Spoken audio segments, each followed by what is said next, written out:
Well, I think it's when I read Main Street, and I come from a small town in Indiana, and so it kind of it was a liberating experience because it was about like my own hometown. Main Street came out in 1920. It was a sensation, and it was a novel about a village called Gopher Prairie in the state of Minnesota. I'm from Crawfordsville, Indiana, which is a much larger town, but still it had some of the aspects of a small town, the provincialism and the conformity. He was born 1885 and died 1951, and he was married twice. Once to a New York woman named Grace, and the second time to a famous colonist named Dorothy Thompson. He had two boys. One by his first wife, died in World War II, and the second one became an actor, and he died young of a form of cancer. He wrote 22 novels. He was very prolific. And he was exceedingly successful writer. In the 20s, he was a bestseller, and even in his lowest period in the 30s, he would sell 50,000 copies. So he made a good living. I would say he was a man with a fierce sense of injustice and a sense of what was wrong with America and a desire to change it, to reform it. He could be a rude man. He is very quick-witted. He had little patience with cliches, and also he liked to, at least in his earlier years, he liked to do monologues at parties. So he would be constantly doing a monologue and an impression of somebody who would often be a character in his next novel. He was witty, and he was also truculent, and he was a bundle of paradoxes, I think. He had no fixed address, you might say. That's exaggerating, but he moved around a lot from in boyhood, and then New York for a while when he worked, but he quit his job, became a full-time writer, and so he moved around. He lived in the Twin Cities, and then he lived in Washington to write Main Street, and he came back to Washington after Main Street was a big success. He went to Europe, and he went all over Europe, and he lived in Minnesota again, and he lived in Massachusetts. He never really settled down. Well, that's in the southwest part of the state. It's in a sort of the flat part of the state. It's wheat country, or used to be wheat country. I think they put different crops in now. But it was a typical Minnesota town with the Swedish farmers and the German farmers and the Yankees who ran the town. And he lived there really just his first 17 years, and then he went away to prep school to prepare for college and at Oberlin Prep, and then he went to Yale. And then after Yale, he returned briefly, and then he started wandering, and he went off. Well, he was a typical country doctor. He was a very meticulous man and a very punctual man. The people said they could set their watches by him every day when he walked to the office at the same time, and he was a rather stern man, but I think he could never quite make out what Harry, that was what Sinclair Lewis's boyhood name was. His full name was Harry Sinclair Lewis. And he kept telling Harry, "Why can't you be a normal boy like every other boy?" But Harry was different, and he couldn't. But I think he was, on the whole, a good father. And his birth mother died when he was 6. I think that was a kind of a traumatic event in his life, and that he didn't remember her very well. But I think that was a loss of tenderness and maternal affection. and it was a shock to him, and he became withdrawn afterwards. But his father, who was known as Dr. E.J., married another woman, Isabel Warner, and she was a good woman, and she lavished her maternal instincts on Harry. He had two older brothers, but they were much older, and they were, one was 7 years and one was 15 years older, and so she concentrated on him and I think drew him out of his shell, and she was in many ways a good woman, and she did a lot for the town, you know, all these public services, and you see some of her in the female character, the heroine of Main Street, Carol Kennicott, who tries similar projects. Well, it was a sensation. It was compared to Uncle Tom's Cabin in the way it provoked a nationwide controversy. It was a little slower in building, but it started in New York and spread west because there wasn't the media that there is today. But it did build up, and it had the people discussing was this a true picture of America? I mean, because Lewis claims in the foreword this stands for America. This Main Street runs right through all America, and this town of Gopher Prairie sets the standards for all America. And so people discussed, are we provincial, and are we hostile to culture, and are we conformist, and then a lot of people who read it were small town people who had moved to the cities, and they read it, and they wanted to be. It soon became a term, Main Streeter. If you're a Main Streeter, you were kind of a hick, a provincial, and so they wanted to read it so they wouldn't be a Main Streeter, but it did. This was at a time in America of transition after World War I, and America was assuming a new role because it had come through the war and helped win the World War I, and then it was suddenly more on the world stage than it ever was before, and it was very strong economically while Europe was devastated. And so people abroad, too, were interested in what was America like. And so Lewis's books, starting with Main Street, were much read abroad. But it did cause a great furor and debate in the country, and it was a healthy debate. And people were seriously discussing, should we educate ourselves more and travel more, and then the younger generation who were rebelling against the old ways took Gopher Prairie as a symbol of what they were rebelling against, the old America, the old-time America. Yeah, pretty much so. He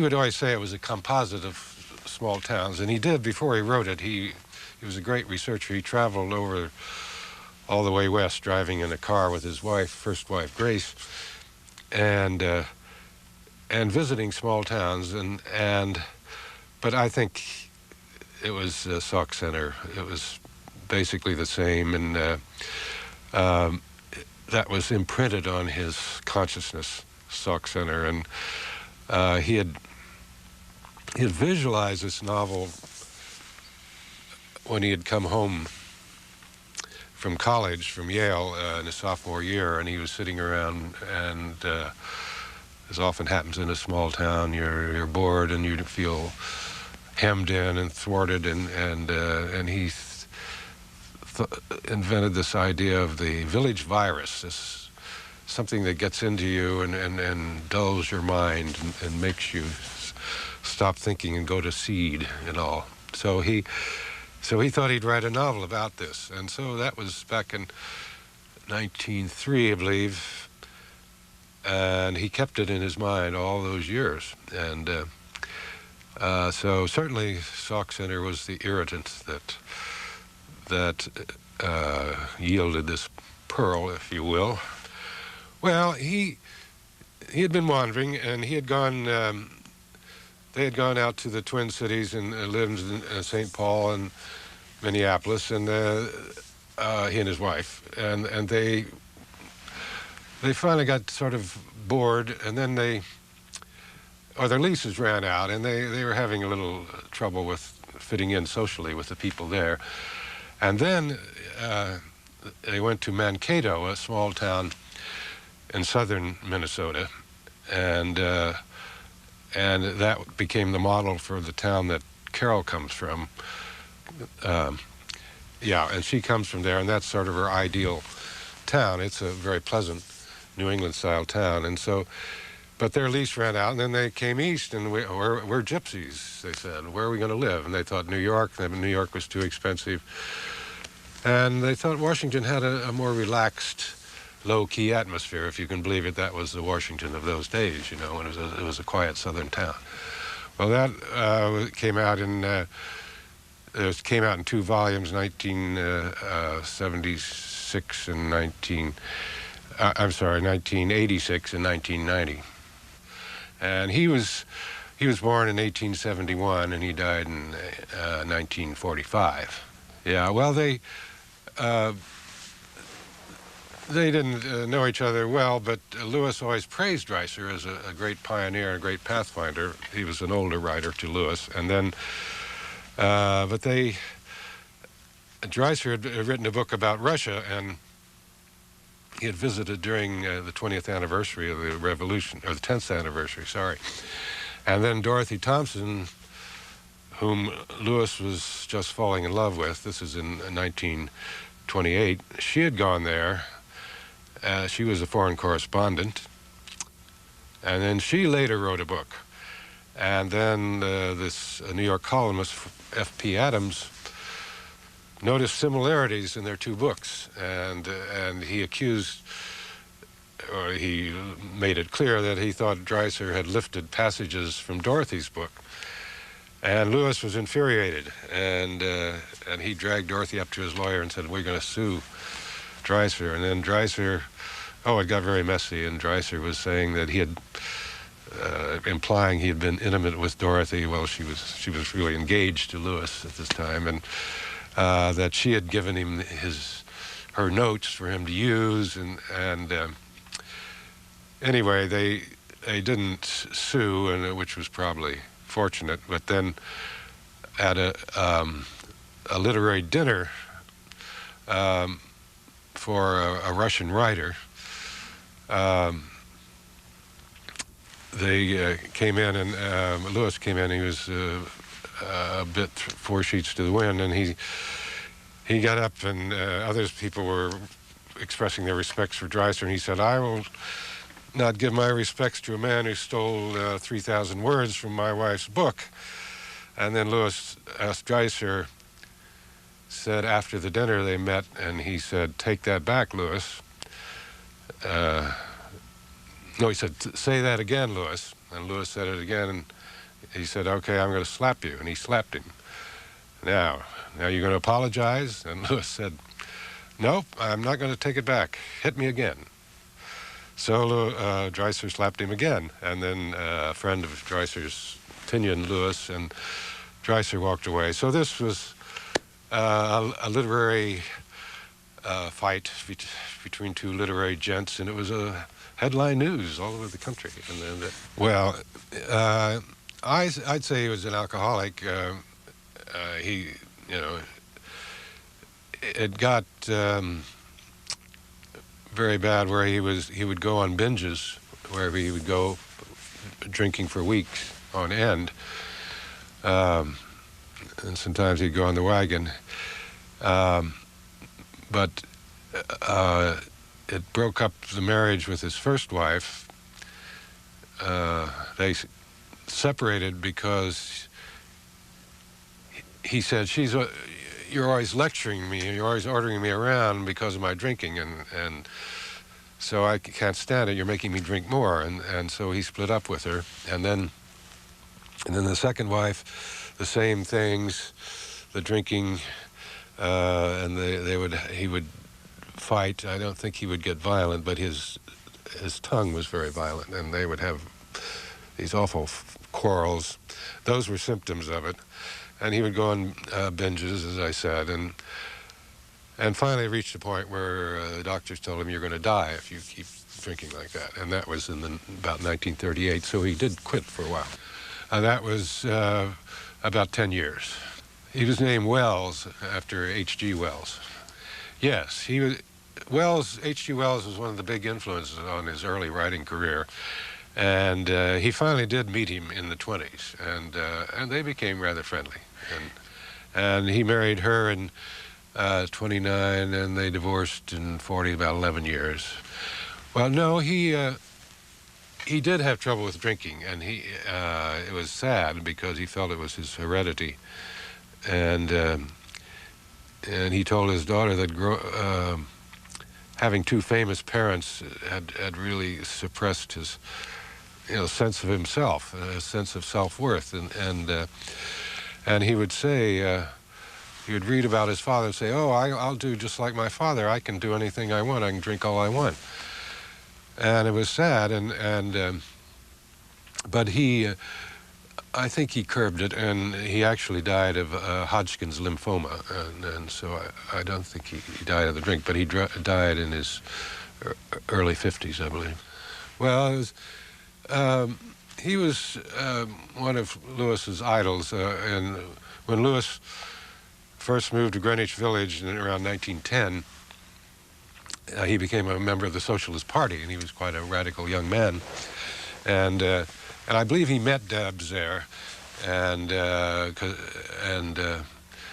but he admired him greatly, and he gradually built him up as a kind of a Christ figure in his mind, which Debs was kind of to the labor movement. And let's see, he started in 04, I believe, and he ran through, the last time was 28, and he, I guess in 1912, he got about 1 million votes,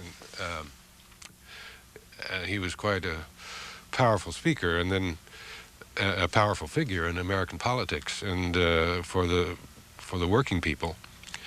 And Lewis admired him a lot, and then Debs went to prison because he opposed World War I. He made a speech, and there were very strong laws against sedition, and he got out, and Lewis wanted to write a novel about labor, and he thought he would model the character on Debs, and Debs had just got out of prison, and he was oppressed by all the battles going on within the labor movement and the rise of the Communist Party, and the Socialist Party was splitting up. And anyway, Lewis went out to Chicago, where Debs was staying at a sanitarium there to recoup his health, and he talked to him, and Debs was willing to cooperate, and he said he would change him so it wasn't really like Debs, but he would base it on his life, but he just couldn't make it go, he said, and then he met some doctors out there, and he's decided to do a novel about a doctor, Arrowsmith, instead. But he continued to dream of this novel about Debs all through the rest of his writing career. Well, there was some sense of revenge in it, perhaps, but I think it was a high-minded sense, in that Main Street was chosen by the judges for the 1920 Pulitzer, but then the trustees of the prize, who have the final say, they overruled it and gave it to Columbia, right? Yeah, who administer the Pulitzer Trust, and they overturned it and awarded it to Edith Wharton's The Age of Innocence. So Lewis felt that it was the old guardists of literature, the conservatives of literature, and who thought that he was too critical of America. And the terms of the prize said something about that this should represent the highest aspects of American character, or some words that imply that it should be an uncritical look at America, and he thought this would thwart writers, that this prize would become so central that it would set standards for American literature. And so when Arrowsmith won the award, he turned it down, and he wrote a long letter giving his reasons, and but mainly it was a protest against this. He thought the prize was stultifying, and it set too conservative standards for American novel writing, and American novelists should be free, and they shouldn't be herded into a certain kind of writing, and for right or wrong. But I think it was a principled stand he took. A lot of people thought he was a publicity hound.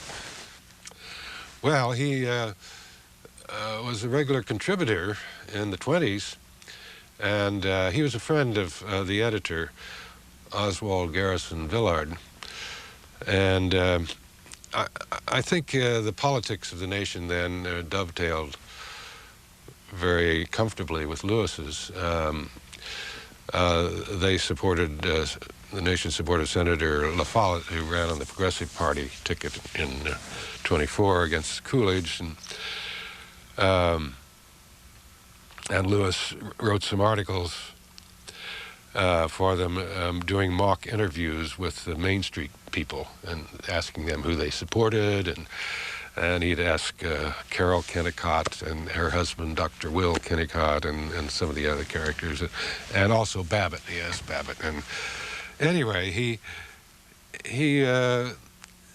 because he was sort of a conservative radical, I guess you'd say, or he was a radical in a good suit, and he always clung to a vision of socialism, but he didn't have anything clear program. But he certainly based his criticisms of America on that, and the nation was very sympathetic. Villard was very sympathetic to him, and he liked Villard. Well, my relationship is that I've worked there about 20 years, and I was executive editor there, and now I'm a senior editor there. And so I've had a very close relationship, and I appreciate the tradition. In fact, I wasn't quite aware that Lewis had written that much, or that there was this correspondence between him and Villard, and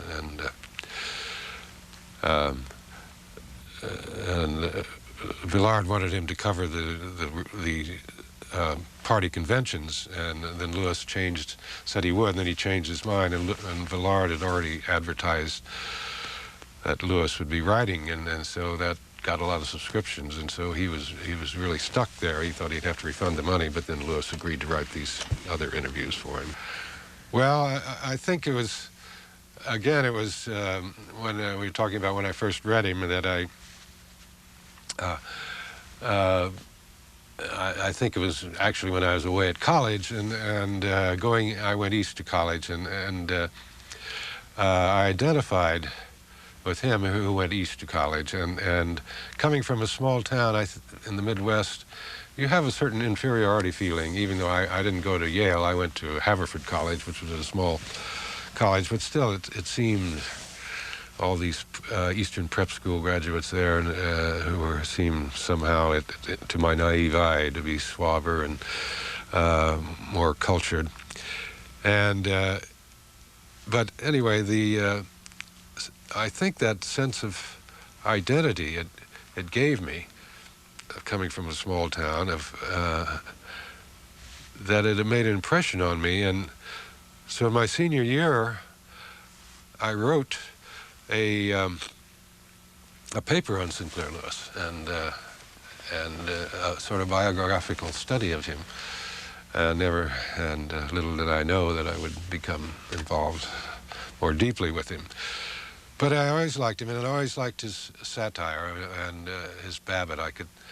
think of Babbitt's in my hometown that I knew. And so I guess he just awakened me to aspects of America and confirmed some of my own experiences as a boy. Well, he went there, and Oberlin at that time was a very religious place, and they were trying to turn out missionaries. And he went there for a prep school course so that he could pass the Yale exams. But he became very religious there, and he was going to become a missionary.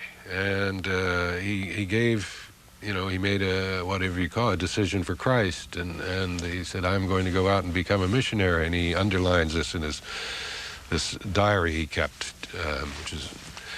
and so he was caught up in religion, and which is kind of ironic for the man who wrote Elmer Gantry, but not really, because he later became disillusioned and he swung the opposite way.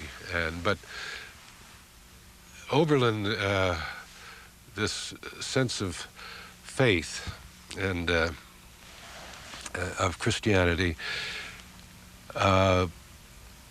this inspired him and disillusioned him, and that had an impact on his life. And so when he wrote about small Middle Western colleges, they were based on Oberlin. And when he wrote against religion, I think he was writing out of disillusionment, his own disillusionment, his loss of faith, that in a way that he had, and that he said to Upton Sinclair once that, oh, religion draws in idealistic young men, and what a waste when they could be out working to improve the world. And he didn't think organized religion was doing anything to help the world, and he became a socialist and agnostic or atheist. And so that experience is kind of comical. He was just so religious, and he would go teach a Sunday school class, and they would go in one of these old railroad hand cars, which you pumped up and down, and that happens in Elmer Gantry too. And they would go to this little village, and he and the other students, and they would teach Sunday school, and he would.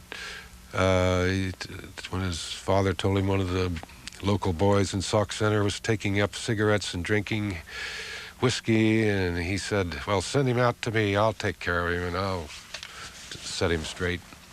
So he became quite fanatic for a while, but he quickly cooled, and then at Yale he became a socialist.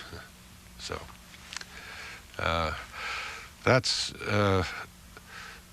the story of his Oberlin career, but he made much use of Oberlin as a setting for the small colleges in several of his novels. Well, that was written after Main Street in 1921. He had wanted... It came from basically two ideas, I think, or two obsessions. One was with a kind of... he wanted a hero who was a salesman and who was selling just for the sake of selling and making people buy things that they might not want to buy. And he wanted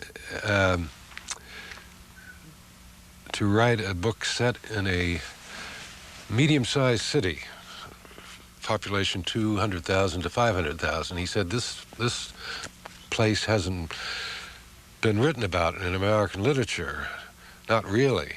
A place like Seattle or Minneapolis or Hartford or places like that. And so his first conception that he told his publisher was that Babbitt is all of us at age 46. A man who's wondering is just buying a new car and buying a better house enough? I mean, isn't there something more in life, some romance or something else? And I guess we'd say he's a man in a midlife crisis. But I think he wanted to satirize the businessmen. So he started planning it, and he went out to the Midwest. He was on a kind of a speaking tour, but he would do research for his book. He would talk to people, talk to businessmen, and listen to and note down the way they talked. And he would read the society pages, and he would read trade magazines, and he would go visit real estate offices. Babbitt's a real estate man, and so that started the research, and then he went through he was developing a system for writing novels, and after he did the research, he filled this notebook full of stuff, and then he'd add biographies of all the characters, and he'd have to get the names for the characters. And the name was very important to him. His publisher, Alfred Harcourt, said, "You write to a name." And he said, a character doesn't come alive till I know the name. And so with Babbitt, he originally called Pumphrey.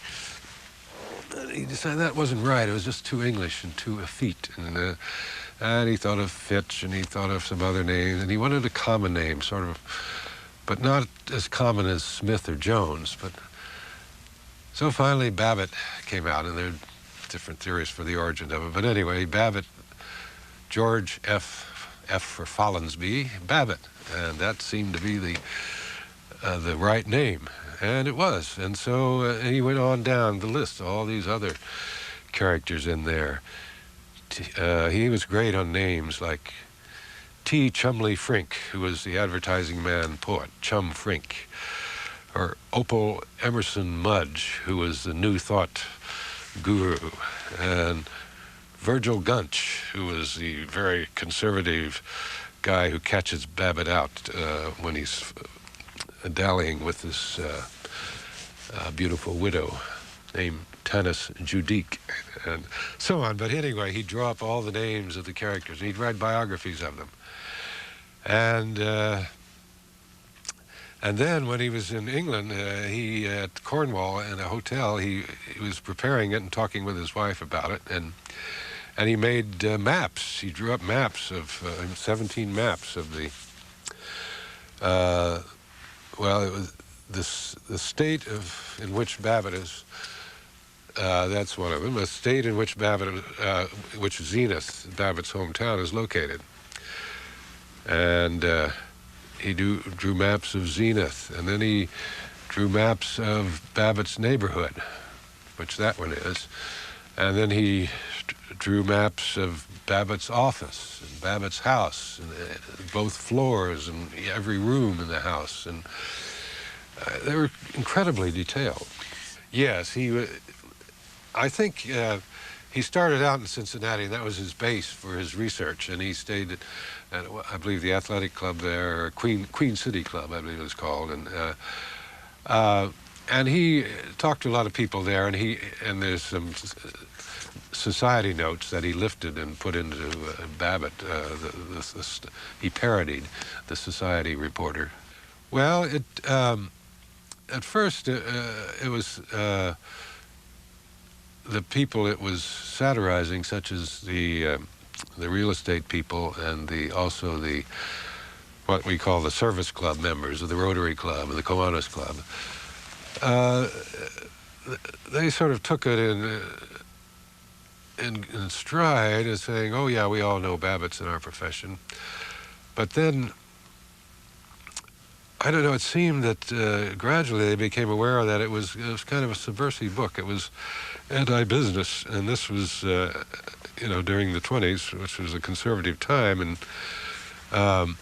and so it began attacking it and defending Babbitt, and they saying, Babbitt's not a bad guy, he's a good guy, he's the kind of American we approve of. And of course Lewis was always ambivalent. He always said, "I love Babbitt. I think Babbitt's a great guy, but he you know, he should read more and understand more and pay more attention to politics and don't believe the canned opinions he gets in the newspaper and things like that. So, but there was sort of a backlash against Babbitt, but a delayed one. It was a sensation when it came out. Well, she was a pioneering teacher that they met in St. Paul, and she started kindergarten there, and she worked with very young children, and Grace had become quite impressed with her and learned from her about taking care of children. It's true. I think, yeah, Gracie was very insightful, and I think she sort of expressed his views, but because he always said, I mean, I could backtrack a little and say that when he first wrote a draft of Main Street, he had all kinds of suggestions for what to do about small towns that were, you know, ugly and badly designed, like Gopher Prairie. But he took them out of the book because a person who had read it, another novelist, James Branch Cabell, said, well, it distracts from the story. And his notes for Babbitt, you can see his suggestions of Babbitt's, you know, if they would just do this and that. But he felt that it didn't have a place in his novel. He wasn't there to offer programs. But it was very important to him, I think, this idea of awareness.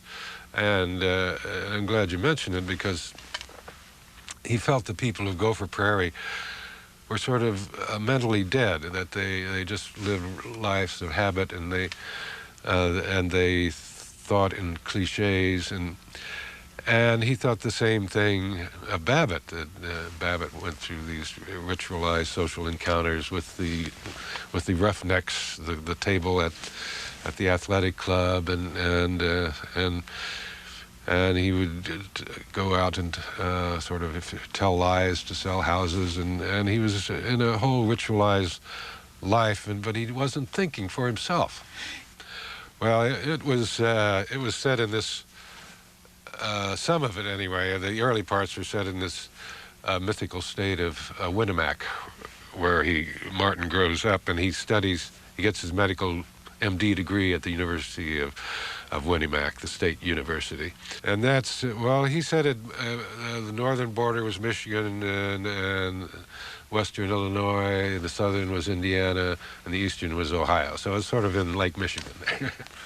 Well, that was also started out in a lot of it was in the state of Winnemac, yeah, much of it. And then, and Gantry ends up in Zenith, and well, he doesn't end up there. He goes through Zenith for a while. Then he's called to New York. Well, Elmer Gantry was, he went out and went to divinity school and became a minister, and then, but he was kind of bored with that, and he becomes, he gets in trouble first with drinking and wenching, shall we say, and so he loses his pulpit, but then he joins up with this woman evangelist named Sharon Falconer. And so he becomes an evangelist, a traveling evangelist. And you know, in those days they had these, the tent show evangelists, and they literally spread the sawdust on the ground, and they'd call for you to decide for Christ, and you'd march up the sawdust trail, and so anyway, he was very successful, but then her career is destroyed, and she dies in a fire. So he goes on and becoming an evangelist, but eventually returns to the organized church and rises in that and becomes a respectable figure, but is more dangerous in a way in the end. Sidger, yeah, he was a minister in Kansas City, and he had met Lewis in Terre Haute when Lewis was there visiting Debs, and they had talked, and Sidger criticized him for the minister he created in Babbitt called Dr. John Jennison Drew, and but Lewis had taken some of Dr. Drew's ideas for pepping up the church from Stidger's ideas, which were, how to increase the collection plate and how to make the church pay, he said. And, it was just ways to raise money, and it just run the church more like a business, he said. No, I got that from his grandson, I believe. Yeah. And he's writing a biography of Stidger, and he gave me that material. Well, that gave partly a picture of this tumultuous time he spent in Kansas City.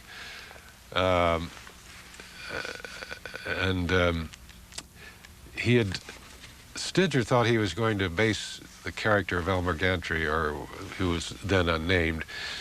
He went out there, he was going to write a novel about a preacher.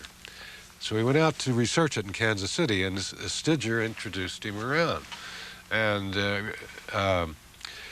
helped him. But Lewis thought Stidger was too mainstream, and he needed somebody who was more critical of the church, and he found another minister named Leon Burkhead. So he still based some of Elmer Gantry on Stidger. Stidger was known as Big Bill, and he was an ex-athlete and sort of a strong, manly kind of guy. And he got some of Elmer Gantry's talk from Stidger, I think. But Stidger was kind of disillusioned because when he saw the portrait of Elmer Gantry, he had gone around Kansas City saying, Lewis is going to use me in his novel. And I think he thought that it would be a novel like Arrowsmith about an idealistic young minister he said, make the minister a human being and with his flaws and everything. But Lewis had a more radical criticism of the church, and so he